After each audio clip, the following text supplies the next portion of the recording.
Hello everyone, my name is MT Fury and today we are going to be looking at another combination lock.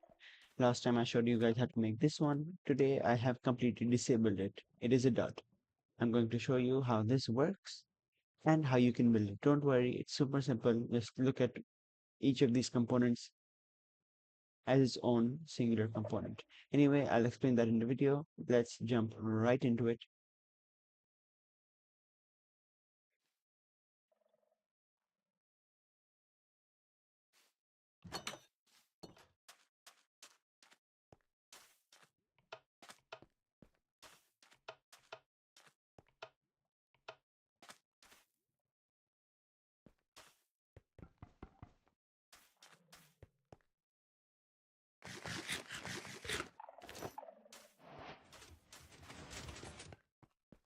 Door design is by Dynamite Dude.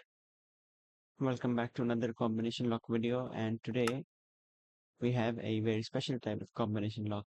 As you might have seen, my old trick with, one of these blocks is up, the other three are down, doesn't really work anymore. For this combination lock, I've updated so that, you can try all you want and you will not get the door to open using these levers. These levers are actually not hooked up to anything. What does trigger the door is this. Now, I'm sorry, I know I'm not supposed to be a complex redstone YouTube channel guy, but yeah, I still am not. This is quite simple, and I'm not even kidding. So, first of all, let's break it down into again three parts. Number one is how I activate the door. Number two is how we make sure that the door is stayed open for long enough. And number three is how we detect the activation. So, again, number one, I discussed this in the last video. It's simple. Redstone's one of the most useful feature for me, at least, is that if you run redstone lines along like this,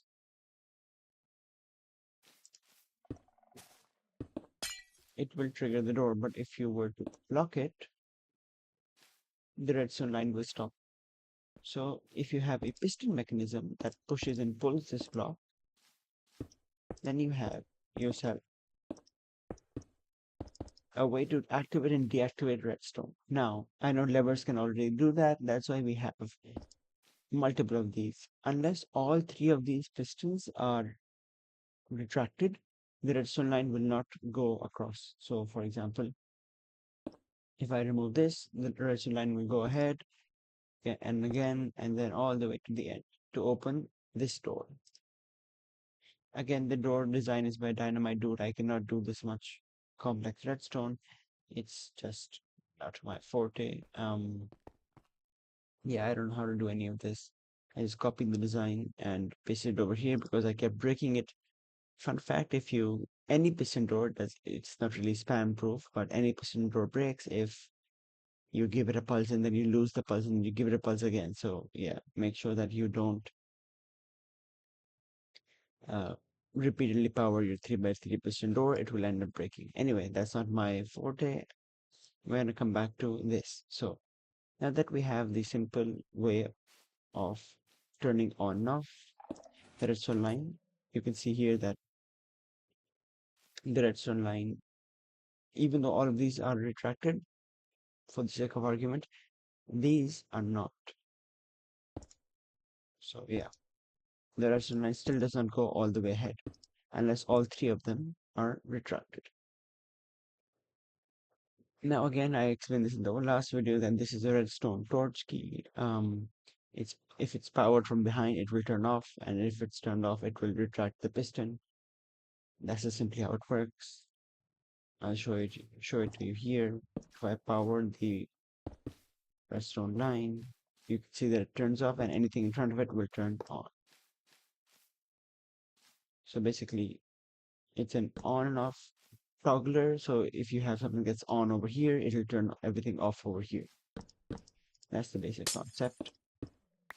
Now, how do I get it to detect the three sounds that I made?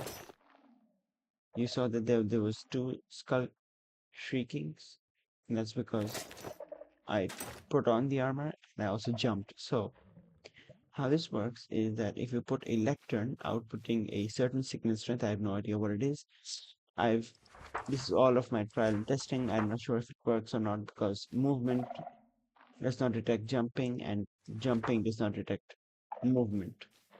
So yeah, this is Skulk Catalyst, calibrated Skulk sensor, and basically every time I make a, for example, eating noise, you will see that it will detect that. It will not detect me wearing armor or jumping. It will only detect me eating. See? Nothing else. Now, another problem that arises with this is that the pulse is too short. Look at that. It's short. And that is where my door kept breaking. So I came across this video that was titled Pulse Extender. And basically, I'm not even going to try and explain this like I'm an expert, but all I've been told is that if you were to power one of these redstone lines long enough, you see, if you don't power it long enough, it turns into a clock that fizzles out. But if you do it long enough, the pulse slowly dies. And the reason for this is that, for example, these comparators, they output the same energy that goes into them. So if I have a redstone block powering this redstone piece, this is a 15, and then it turns into a 14 in signal strength, and then it outputs a 14.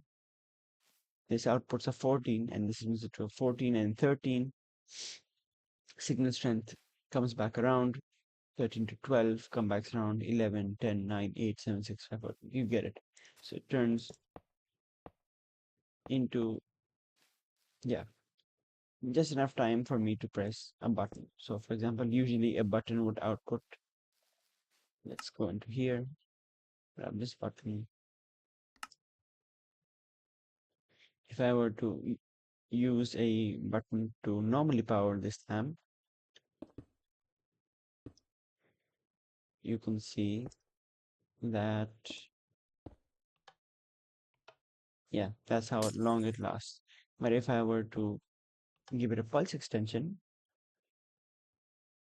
it lasts triple the amount of time. So using that concept, I just hooked up each of the skull catalysts into one of these, and every time I make a noise, the redstone signal is long enough for the piston to be retracted for a certain length of time. This is just because if I didn't have this, then I would have to jump, eat, and equip armor in about 1 second, which is quite difficult for me. So yeah, I just added these pulse extenders here so that the piston is retracted for long enough, and over here so that the door stays open for long enough. Otherwise, if I did not have this, even if one of these, for example, I first jump, then I eat, there's no order for these. So you can do however you want. If you jump, you eat, and then you equip armor. By the time that the equip armor one closes, if I didn't have this pulse extender, the door would be broken. Simple as that. The door would literally be broken because the pulse length would be too short. So I needed this timer so that even if it was on for literally half a second, it would still extend the pulse length. Yeah, I think that's it. That's one, two, three components done, and they don't detect any other sound and then jumping. So if a player were to move, not detected, but if a player were to eat, it is detected. But I don't think anyone would think to equip armor, eat, and jump at the same time. And also in quick succession because eating takes a lot of time. So you have to eat, jump, and wear your armor for this to work. The description contains the video link for this redstone door if you liked it. It was super simple, and yeah. Also, I don't have a way to get out. See you guys next time. Bye.